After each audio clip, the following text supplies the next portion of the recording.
షాద్ నగర్ వైపు ఉన్న DTCP RERA approved సిర్లసీమ 2 double benefit offer తో సిర్లసీమ 2 ఒక్కసారి ఫ్యామిలీతో విజిట్ చేసి మంచి నిర్ణయం తీసుకోండి. మన ప్రధాని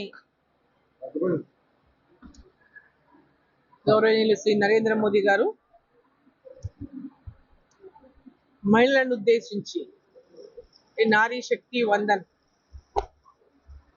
ఈ కార్యక్రమంలో పెద్ద ఎత్తున దేశవ్యాప్తంగా ఉన్నటువంటి ప్రతి రాష్ట్రంలో ప్రతి అసెంబ్లీ వారీగా మండలాల వారీగా ఈరోజు మహిళలను ఉద్దేశించి వారి వర్చువల్గా ప్రధానమంత్రి గారు మరికొద్దిసేపట్లో వారు మహిళలను ఉద్దేశించి ప్రసంగిస్తారు. ఈ దేశంలో ఉన్నటువంటి మహిళా సంఘాల పొదుపు సంఘాల మహిళలు కానివ్వండి, ఎన్జిఓ ఆర్గనైజేషన్స్ కానివ్వండి, మహిళా సాధికారిత పట్ల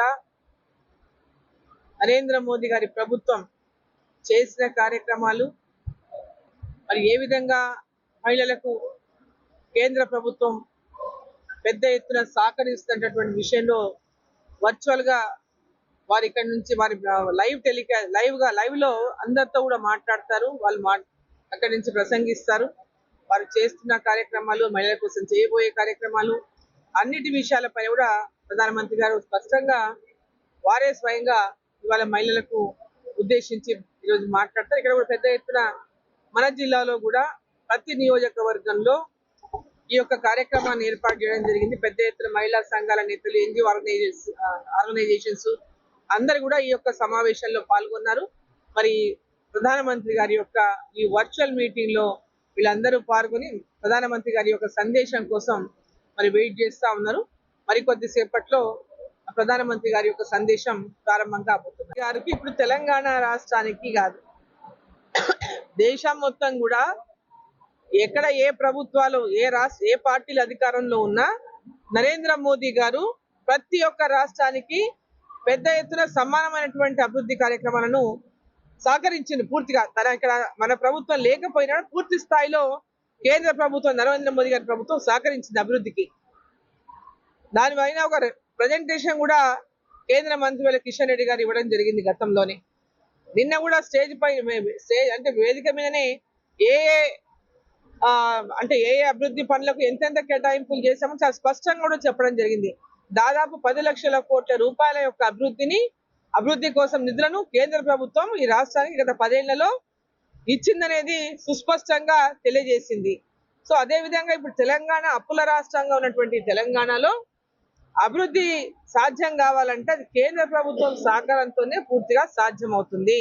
అవి రోడ్ వేస్ కావచ్చు, రైల్వేస్ కావచ్చు, లేదా హెల్త్ పరంగా కావచ్చు, ఆరోగ్యపరమైనటువంటిదే కానీ, విద్యాపరమైనటువంటిదే కానీ, ఏ రకమైనటువంటి ఇన్ఫ్రాస్ట్రక్చర్ అయినా గ్రామీణ ప్రాంతాల్లో కావచ్చు, పట్టణ ప్రాంతాల్లో కావచ్చు, అన్ని రకాలుగా విద్య, వైద్యం అన్ని రంగాల్లో కూడా ఈ రాష్ట్రానికి పూర్తి స్థాయిలో అభివృద్ధి జరగాలంటే కేంద్ర ప్రభుత్వం పూర్తి స్థాయిలో సహకరించినప్పుడే సాధ్యమవుతుంది. ఇప్పుడు ఉన్నటువంటి పరిస్థితిలో తెలంగాణలో అనేకమైనటువంటి హామీలు ఇచ్చి అధికారంలోకి వచ్చింది కాంగ్రెస్ పార్టీ. కాబట్టి ఆ హామీలన్నింటినీ వాళ్ళు నెరవేర్చలేమనేటటువంటి విషయమే స్పష్టంగా వారు వచ్చినటువంటి విషయం మనకు అర్థమవుతా ఉంది. ఏదో చిన్న చిన్న హామీలు ఏవో కాగితాలు, అది కూడా కాగితాల మీదనే, పేపర్ల మీదనే, ఇంతవరకు గ్రౌండ్ లో ఇంప్లిమెంటేషన్ ఎక్కడ జరగలేదు. సో కేవలం ఈ ఎన్నికలు వస్తున్నాయని ఇది అమలు చేస్తాం, అది అమలు చేస్తాం అని ప్రారంభించినట్టుగా ఒక పత్రికల్లో వార్తలకే పరిమితమైంది ఇప్పుడు ఉన్నటువంటి రాష్ట్ర ప్రభుత్వం, కాంగ్రెస్ ప్రభుత్వం. కాబట్టి ప్రజలకంతా కూడా ఈరోజు అంటే అధికార పార్టీలో అన్నట్టు అధికారికంగా జరిగినటువంటి ప్రోగ్రామ్ లో కాదు, గతంలో కూడా ముఖ్యమంత్రి గారు స్వయాన కాళేశ్వరంలో మేడిగడ్డ పైన పెద్ద ఎత్తున అవినీతి జరిగిందని వారు కూడా మాట్లాడిన విషయాన్ని ఒకసారి నేను గుర్తు చేస్తున్నా.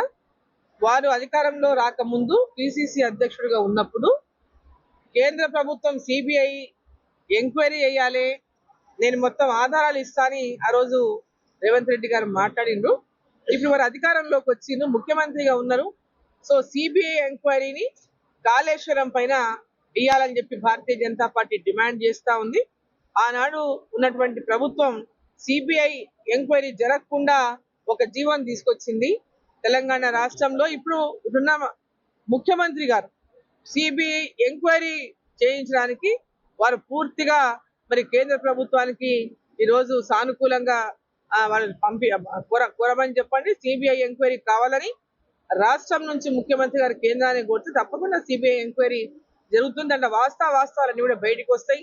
అవినీతి జరిగిందా, జరగలేదా, ఏం జరిగింది, నిర్మాణ లోపం ఉందా లేదా, దాని డిజైన్స్ ఎవరు చేసిండ్రు, ఎవరు అప్రూవల్ చేసిండ్రు, ఎన్ని కోట్ల టెండర్స్ ని ఎన్ని కోట్లకు అంచనాలు పెంచిండ్రు, డిజైన్లు ఏ విధంగా మార్చిండ్రు, ఇవన్నీ అనేకమైనటువంటి విషయాలు బయటకు వస్తాయి. కాళేశ్వరం పైన భారతీయ జనతా పార్టీ అనేక మార్లే కాదు పెద్ద ఎత్తున కేంద్ర ప్రభుత్వం ఈ రాష్ట్ర ప్రభుత్వం చేస్తున్నటువంటి అనేక డిజైన్ మార్పుల పట్ల కూడా అభ్యంతరాలు వ్యక్తం చేసింది. వాటి మీద పెద్ద ఎత్తున మరి కేంద్ర ప్రభుత్వం రాష్ట్ర ప్రభుత్వం పైన కాళేశ్వరంలో జరుగుతున్న అవకతవకల పైన కూడా మాట్లాడడం జరిగింది. ఇప్పుడు అధికారంలోకి వచ్చింది ఇక్కడ కాంగ్రెస్ పార్టీ కాబట్టి వాళ్ళు జ్యుడిషియల్ ఎంక్వైరీ అని చెప్పి కాలయాపనతోన దాన్ని సాగదీయకుండా చిత్తశుద్ధి ఉంటే వెంబడే సిబిఐ ఎంక్వైరీ వేయాలని చెప్పి మేము డిమాండ్ చేస్తాం. అంటే కేంద్రం పెద్దన్నగా సంబోధిస్తూ మాట్లాడిన విషయాన్ని స్వాగతిస్తున్నాం. ఎట్లంటే ఖచ్చితంగా పార్టీలకు అతీతంగా తెలంగాణ అభివృద్ధి అవసరం ఉన్నది. ఇక్కడ అధికారంలో ఎవరున్నా కేంద్ర ప్రభుత్వం నరేంద్ర మోదీ గారి యొక్క సహకారం పూర్తిగా తెలంగాణ రాష్ట్రానికి అవసరం ఉంది. కాబట్టి అభివృద్ధి విషయంలో అడ్డగోలుగా మాట్లాడి ప్రధానమంత్రిని కానీ కేంద్ర ప్రభుత్వాన్ని కానీ అడ్డమైన మాటలు మాట్లాడి ఈ యొక్క అభివృద్ధికి అడ్డు రాకుండా చూసుకోవాల్సినటువంటి బాధ్యత కూడా రాష్ట్ర ప్రభుత్వం పైన ఉంటది.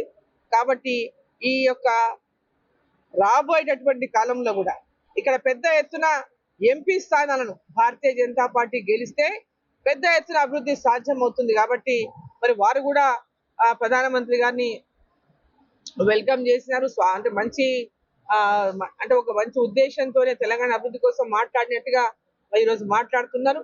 మరి ఏదైనా ఈరోజు తెలంగాణ అభివృద్ధి కోసం కట్టుబడి పార్టీలకు అతీతంగా అభివృద్ధి విషయంలో మటుకు మరి ఇక్కడ రాజకీయాలు లేకుండా ఎక్కడ ఏ పార్టీ అభ్యర్థి ఎక్కడ గెలిచినా ఎమ్మెల్యేగా పార్లమెంటు సభ్యుడిగా గెలిచినా అక్కడ ఇక్కడ కలిసి పనిచేస్తేనే అభివృద్ధి సాధ్యం అవుతున్నటువంటి విధంగా ఈరోజు ముందుకెళ్లాల్సినటువంటి అవసరం అయితే ఉన్నది.